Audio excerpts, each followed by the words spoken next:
Bien, continuamos con el tratamiento del expediente 1.663.748, dígito 0. Es un proyecto de comunicación referido a la atención al público en entidades bancarias. López del Sar. A votación el tratamiento sobre tablas. Aprobado. A votación, proyecto de comunicación. Aprobada. Concejala Valeria López del Sar. Gracias, señor presidente. Agradezco el acompañamiento de mis pares de este proyecto de comunicación al Departamento Ejecutivo Municipal para que a través de la Oficina de Consumidores y Usuarios, que depende de la Dirección de Derechos y Vinculación Ciudadana, realicen las gestiones pertinentes ante las distintas entidades bancarias con sede en nuestra ciudad para que informen y agilicen los canales de comunicación efectiva y real ante los reclamos y demandas de los usuarios bancarios. Agradezco también al concejal Lucas Simonielo, que me ha acompañado en la presentación de esta iniciativa.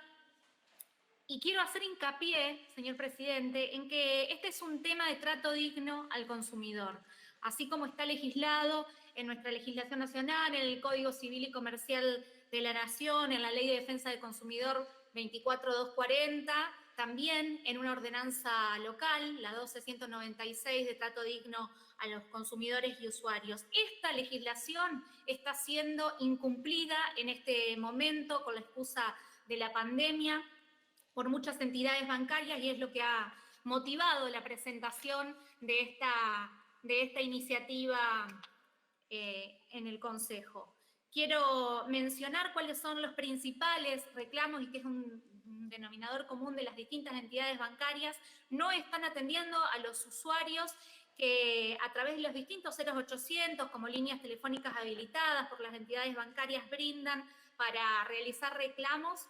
Los usuarios se ven forzados a escuchar la melodía del otro lado del teléfono hasta que amablemente una grabación dice que todos los operadores están ocupados. Usuarios que en el mes de abril debieron realizar rechazos de los resúmenes de sus tarjetas por cobrarles compras que no habían realizado, porque en los resúmenes venían mal detallados o mal facturados algunos rubros. Hay 30 días, según la legislación de consumidores y usuarios, para hacer estos rechazos, para poder después reclamar, para que no se les debiten. Esos plazos se vencieron sin poder atender estos reclamos. Esto pasó en muchas entidades bancarias. Y por último, y este es uno de los más graves incumplimientos de las entidades bancarias, es la dificultad que están teniendo las personas adultas mayores que no tienen una computadora, que muchas no tienen acceso a internet libre para solicitar los turnos web, como las empujan y las demandan a realizarlos de esa forma.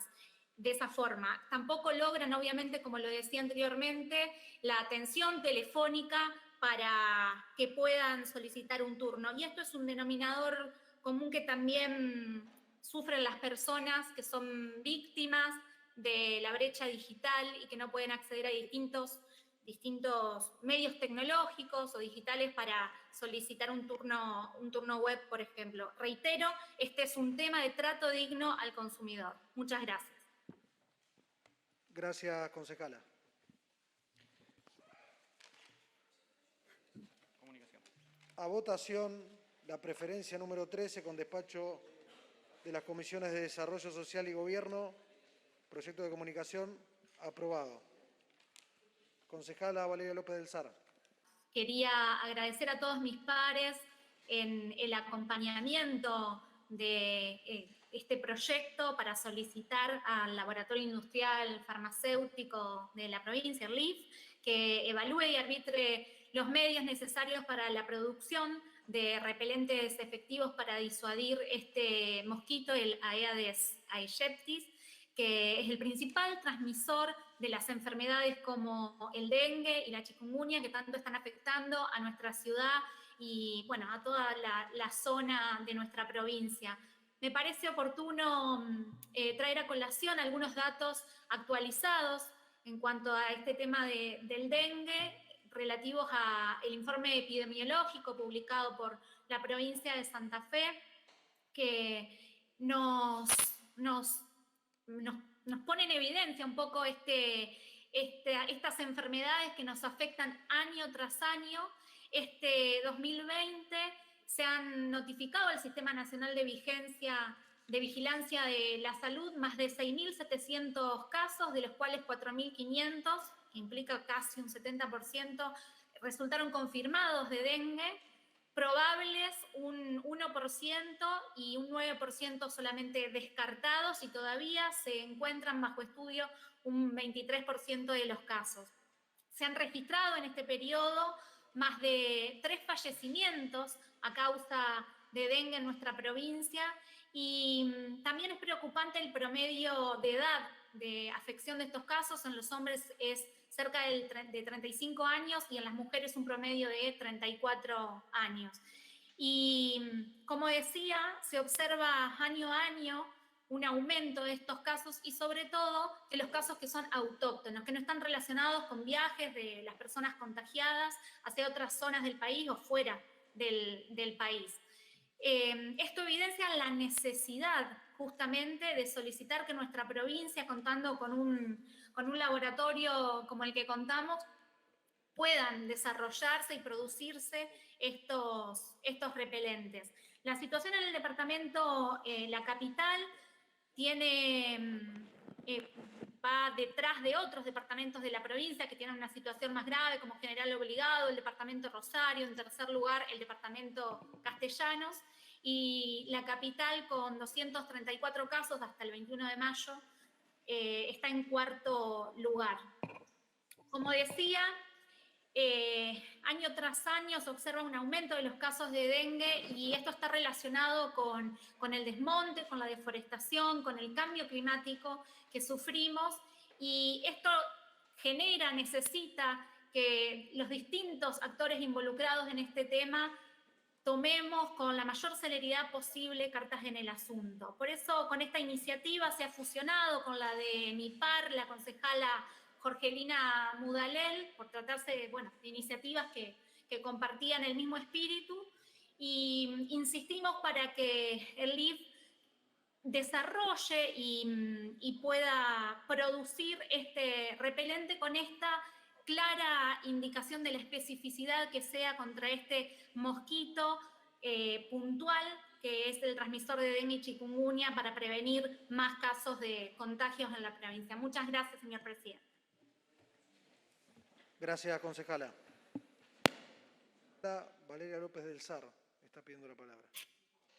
Gracias, señor presidente. Para manifestarme en el mismo sentido que los concejales y las concejalas preopinantes, preocupados por este tema, que santafesinos y santafesinas, como bien hacía hincapié el concejal Simonielo, de que muchas mujeres son afectadas por la falta de transporte público, quiero manifestarme sin hipocresías y, en primer lugar, haciendo hincapié en algo que se dijo acá, de que hace una semana, cuando era un tema, que hace una semana se estaba ocupando nuestro intendente de este tema, cuando era un tema que se veía venir desde hace tiempo. Yo quiero recordar que desde el 30 de enero el Ejecutivo local está manteniendo reuniones con el Ministerio de Transporte de la Nación, porque era un tema que se venía a venir y que obviamente la pandemia vino a profundizar el problema que estamos sufriendo hoy en la ciudad de Santa Fe, principalmente los trabajadores de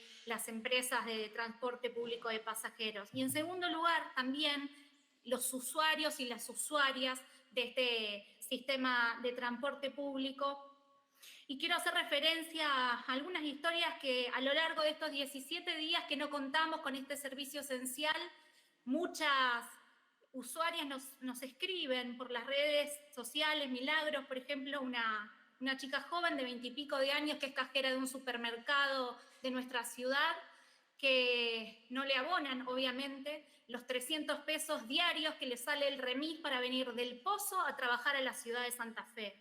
Verónica, que es una vecina del norte de la ciudad, que colabora con una fundación que ha tenido un trabajo y un aporte imprescindible, muy importante en el marco de esta pandemia, con el voluntariado que se ha implementado desde el Ejecutivo. También me han escrito 2 enfermeras de la localidad de Recreo que viajan juntas para abaratar costos hacia el Hospital Iturraspe para prestar un servicio esencial en este momento. Estas historias, señores concejales, señoras concejalas y señor presidente, son historias que se cuentan en el interior. No son solo historias de nuestra ciudad, sino también que se repiten y se replican en Córdoba, en Paraná, en Rosario, en Bariloche, en distintas ciudades del interior. Son historias del interior y son historias que el AMBA no conoce. Estas historias evidencian la puja histórica por la redistribución de los recursos entre el Gran Buenos Aires y el interior. Es hora de que hagamos oír nuestras voces y de que también digamos que el interior también existe, porque en este momento, si bien estarán afectados en el transporte público en Buenos Aires, pero están prestando ese servicio. Las ciudades del interior no pueden seguir sin transporte, señor presidente. Por eso, en el mismo sentido que lo hicieron los concejales y las concejalas que me antecedieron en la palabra, quiero también transmitir esta preocupación y reiterar el reclamo al gobierno nacional y a nuestros legisladores nacionales que representan a los santafesinos y santafesinas de las distintas ciudades de la provincia que en este momento no contamos con el transporte público. Necesitamos avanzar hacia un trato igualitario a la hora de redistribuir los recursos entre el Gran Buenos Aires y el interior para ser verdaderamente federales y avanzar hacia una república de iguales. Muchas gracias.